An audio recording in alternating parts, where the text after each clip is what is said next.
Good morning बच्चों। हम लोग अभी अध्ययन कर रहे थे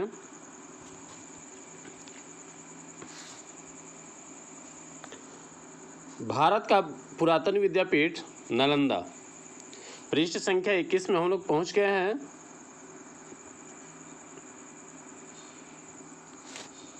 ठीक है, इस संघ की बहुत सी मिट्टी की मुद्राएं नालंदा में प्राप्त हुई है। यहाँ तक हम लोग पढ़ चुके थे, आगे हम लोग पढ़ना जारी रखेंगे। नालंदा का शिक्षा क्रम बड़ी व्यवहारिक बुद्धि से तैयार किया गया था। उसे पढ़कर विद्यार्थी दैनिक जीवन में अधिकाधिक सफलता प्राप्त करते थे। मूल रूप से 5 विषयों की शिक्षा वहाँ अनिवार्य थी। ध्यान से देखना कौन कौन सी 5 विषय हैं। शब्द विद्या अर्थात व्याकरण, इससे क्या हो सकता है, इससे भाषा का सम्यक ज्ञान प्राप्त हो सके।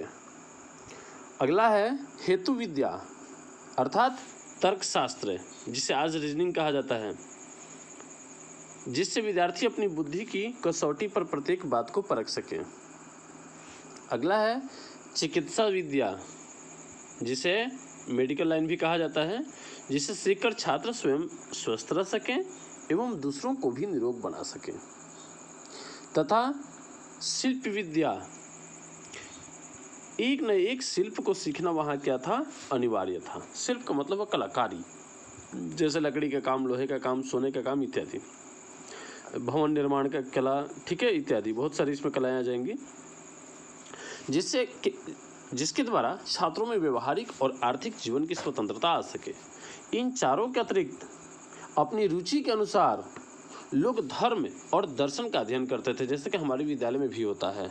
धर्म शिक्षा होता है और दर्शन अर्थात नैतिक शिक्षा, मोरल साइंस। ठीक है। आचार्य शिलभद्र योग शास्त्र के उस समय के सबसे बड़े विद्वान माने जाते थे। मैं कई बार बोल चुका हूँ कि तुम लोग प्रश्न शैली में जरूर पढ़ो। यहाँ प्रश्न करो, यहाँ क्या प्रश्न हो सकता है, यहाँ प्रश्न हो सकता है कि उस समय योग शास्त्र के सबसे बड़े विद्वान कौन माने जाते थे। सही जवाब क्या होगा, आचार्य शिलभद्र। उनसे पहले धर्मपाल इस संस्था के प्रसिद्ध क्या थे, कुलपति थे। शिलभद्र, ज्ञानचंद्र, प्रभामित्र, स्त्रीमती, गुणमती आदि अन्य आचार्य युवान चांग के क्या थे, समकालीन थे। युवान चांग कौन था, पता है ना आपको, चीनी यात्री था। जिस समय युवान चांग अपने देश चीन को लौट गए, उस समय भी अपने भारतीय मित्रों के साथ उनका वैसा ही घनिष्ठ संबंध बना रहा। जब युवान चांग नालंदा से विदा होने लगे, तब आचार्य शिलभद्र एवं अन्य भिक्षुओं ने उनसे यहाँ रह जाने के लिए अनुरोध किया। युवान चांग जी ने उत्तर में यह वचन कहे, जवाब में, यह देश बुद्ध की जन्मभूमि है, इसके प्रति प्रेम न हो सकना असंभव है, लेकिन यहाँ आने का मेरा उद्देश्य यही था कि अपने भाइयों के हित के लिए मैं भगवान के महान धर्म की खोज करूं। मेरा यहाँ आना बहुत ही लाभप्रद सिद्ध हुआ है।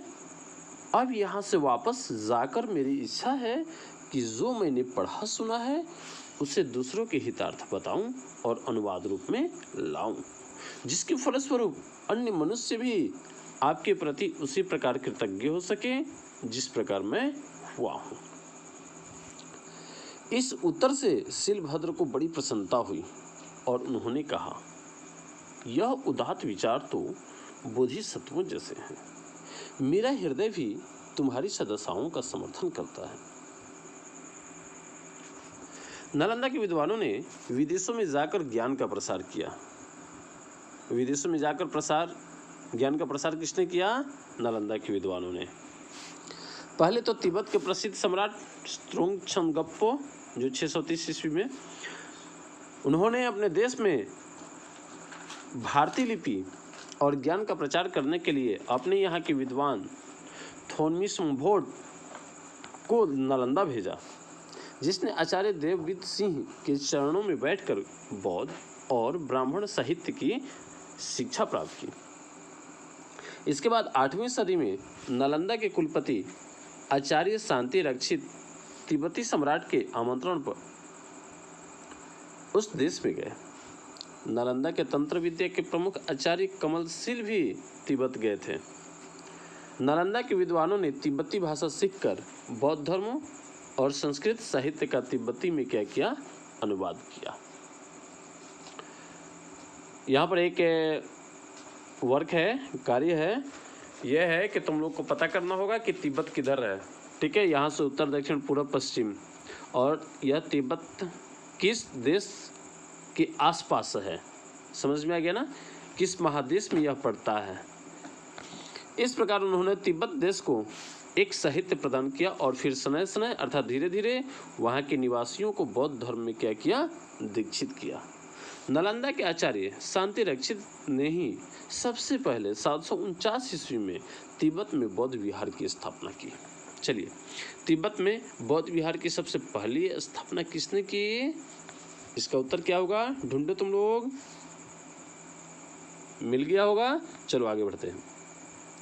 इन विद्वानों में आचार्य पद्मसंभव और दीपशंकर जी ज्ञान अतीश, ये ईस्वी भी पढ़ देना होगा, 749 में, ये 980 ईस्वी में, के नाम भी उल्लेखनीय है।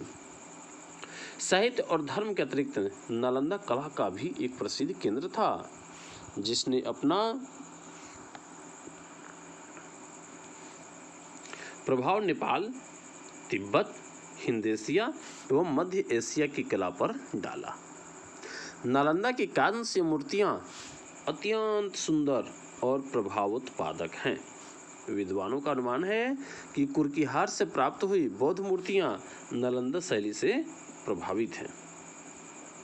वस्तुतः नालंदा की सर्वांगीण उन्नति, सर्वांगीण का मतलब हुआ सर्वधन अंग, अर्थात सभी अंगों से, चारों तरफ से उन्नति उस समन्वित साधना का फल था जो शिल्प विद्या और शब्द विद्या एवं धर्म और दर्शन के एक साथ पाठ्यक्रम में सम्मिलित करने से क्या हुई, संभव हुई।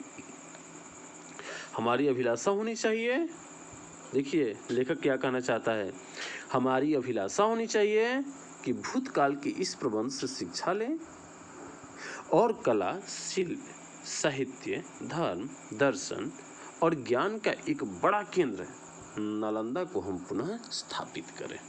देखिए, लेखक ने जो यहाँ लिखा है वह साकार रूप अब ग्रहण कर रहा है। आपको पता होना चाहिए कि हमारे राष्ट्रपति, पूर्व राष्ट्रपति APJ अब्दुल कलाम जी ने इसका जीर्णोद्धार भी किया है। ठीक है, तो आज का पाठ यहीं समाप्त होता है। अगले क्लास में हम लोग इसका प्रश्नावली करेंगे। आज का गृह कार्य है, इस पाठ को अच्छी तरह से पढ़ना, समझना, प्रश्नोत्तर पर भी तुम लोग अवलोकन करना, प्रश्नों को खोजने का प्रयास करना। ठीक है, वैसे मैं अगले क्लास में बताऊंगा नेक्स्ट डे। Okay, thanks.